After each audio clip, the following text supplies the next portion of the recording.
A warm welcome to the newsroom with Fidelia Aguncha.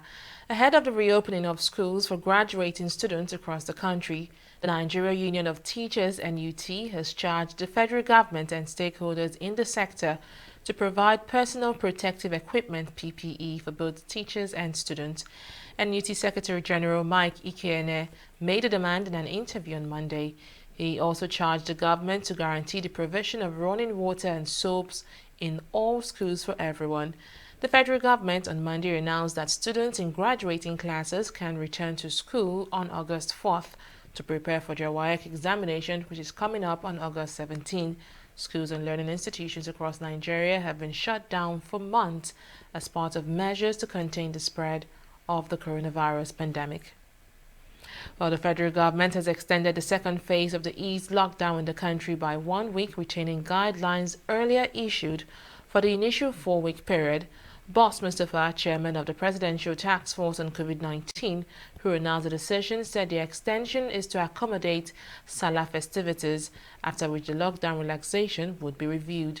He also revealed that the process of submitting the 6th interim report and recommendations to President Muhammadu Buhari for the next steps had commenced and is at an advanced stage. Nigeria has discharged 829 recovered COVID-19 patients within the last 24 hours. This is the country's highest figure of daily recoveries yet. It brings to 18,203 the total number of recovered patients across the 36 states and federal territory. However, the number of new infections also recorded an increase on Monday, making it the highest number of cases in about 1 week since July 18, when the country recorded 653 new cases. According to an update by the Nigeria Center for Disease on Monday, 648 new samples tested positive in 20 states and the FCT. With 2 new fatalities recorded on the same day, the death toll currently stands at 860, while out of a total of 41,180 confirmed infections, 22,117 people still have the virus. A group of unions representing Brazilian health workers have urged the International Criminal Court (ICC) to investigate President Jair Bolsonaro's government for crimes against humanity over his handling of the coronavirus pandemic. Brazil has the world's highest number of COVID-19 cases and deaths after the United States. The umbrella group on Monday filed a complaint to the ICC, accusing the government of being criminally negligent in its management of the COVID-19 pandemic, thereby risking the lives of health professionals and of other members of the society. Bolsonaro has downplayed the pandemic, comparing the virus to a little flu and attacking stay-at-home measures imposed by local authorities. Brazil has recorded almost 2.44 million COVID-19 cases and more than 87,000 related deaths. Coordinators of a global COVID-19 vaccine funding scheme are considering wide-ranging pricing options for the COVAX shot. One of the co-leads of the project, Seth Berkley, disclosed that a reported $40 per dose price tag is currently the highest number in that range. Berkley, who is the CEO of the Gavi Vaccine Alliance, noted that the facility has yet to reach a specific target price. He did, however, note that they would seek to negotiate tier pricing for richer and poorer countries. Let's take a break here to bring you more stories. Don't go away.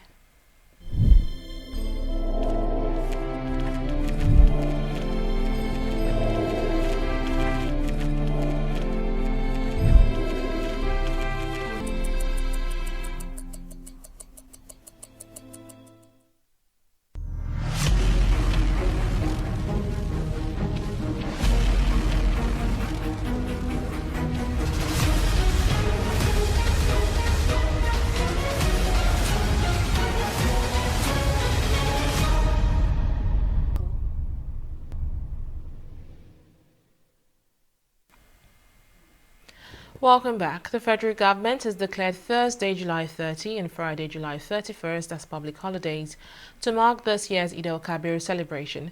This was disclosed in a statement issued on Tuesday by the Permanent Secretary, Ministry of Interior, Georgina Ihuaria. According to that statement, the Minister of Interior, Rauf Arigbeshala, congratulated Muslim faithful and all Nigerians both home and abroad on the occasion. The minister stressed that the federal government will continue to foster peaceful coexistence, national cohesion, and stability in its march towards actualizing the nation's full potentials. Now to the legislative. 2 members of the Senate have denied the allegations of benefiting from contracts of the Niger Delta Development Commission, NDDC. The Senate Committee Chairman on Niger Delta, Peter Nwoboshi, and his colleague from Delta South District, James Manager, denied the accusations on Monday in separate statements. This followed claims by Minister of Niger Delta Affairs, Godswill Akpabio, that 60% of NDDC contracts were awarded to members of the National Assembly. The allegation by the minister had sparked outrage on the part of the lawmakers, who dared him to mention the names of those who benefited from the said contract, and Akpabio listed some names, including those of those 2 lawmakers.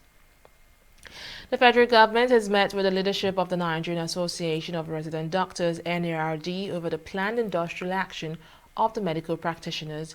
The Conciliation Committee meeting, which held on Monday in Abuja, the nation's capital, ended with high expectations that the planned strike would be shelved. At the discussion, the Minister of Labour and Employment, Chris Ngige, who convened the meeting, gave an assurance that the government would address the issues raised by the doctors. This comes 2 days after the resident doctors issued a 3-week ultimatum to the federal government to address the issues raised by the union or risk a nationwide strike on August 17th. Minister of Communication and Digital Economy, Isaac Pantami, has commissioned 6 completed projects under the digital economy sector located across the country. The commissioning, done virtually by the minister and assisted by Executive Governor of Borno State, Babagana Zulum, on behalf of President Muhammadu Buhari, are geared towards supporting the development of Nigeria's digital economy for a digital country. The insurgency in Nigeria is not limited to pandemic, poverty, pervasive illiteracy, high unemployment rate, poor social infrastructure, poor economic infrastructure, climate change, drug abuse, among others.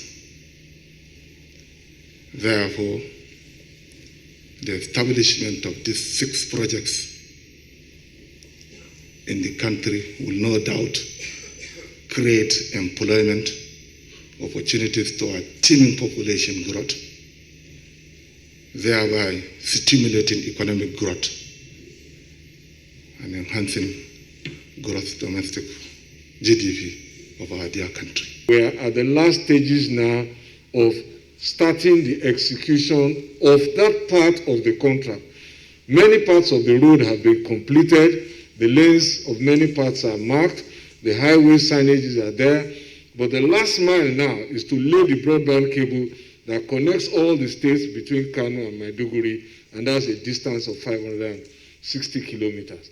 So by the time we finish that, the whole of that axis will have very, very reliable broadband connectivity for high-speed internet access. In Nigeria, what we are lacking is not certificate, but rather skills. Today, we have many graduates of first class in electrical engineering, computing, IT, but if you present any challenge before them, you will see them wanting. Why? Because we are so much attached to certificate. Students on campus, what they are trained to do is just to graduate with first class or second class. If you look at our practical courses, they are almost empty. Some of them are obsolete of 1980s and 90s. While in the digital world, even a curriculum of 1 year could be obsolete. Let's now talk business. Oil prices were steady on Tuesday, raising gains earlier in the session as rising coronavirus cases dampened the outlook for demand and countered optimism over more U.S. stimulus. Efforts to stimulate the U.S. economy's recovery from the coronavirus crisis had raised hopes for stronger oil demand. However, a proposal on Monday from Senate Republicans will likely face opposition from Democrats, delaying the passage of a final stimulus package. Brent futures were unchanged at $43.41 a barrel, while U.S. West Texas Intermediate crude futures fell 14 cents to $41.46 a barrel. Both benchmarks rose as much as 0.5% earlier in the session. An opposition movement shaking President Ibrahim Boubacar Keita's grip on power in Mali has rejected a compromise put forward by ECOWAS leaders, insisting that the president must resign. In a statement, the so-called June 5 movement said it demands the resignation of President Keita and his regime more than ever, accusing them of bearing full responsibility for Mali's crisis. The announcement came a day after heads of the 15-nation West African bloc ECOWAS stood by Keita and urged him to forge a unity government and resolve an election dispute that has fueled protests. To sports now, Liverpool manager Jurgen Klopp has been voted as the League Managers Association Manager of the Year for 2020. Klopp led Liverpool to winning their first Premier League title in 30 years. A year after the side claimed the UEFA Champions League trophy, the Reds won the domestic title after garnering 99 points, which left them 18 points clear from second place Manchester City. And that's the latest from the newsroom at this time. Thank you so much for watching.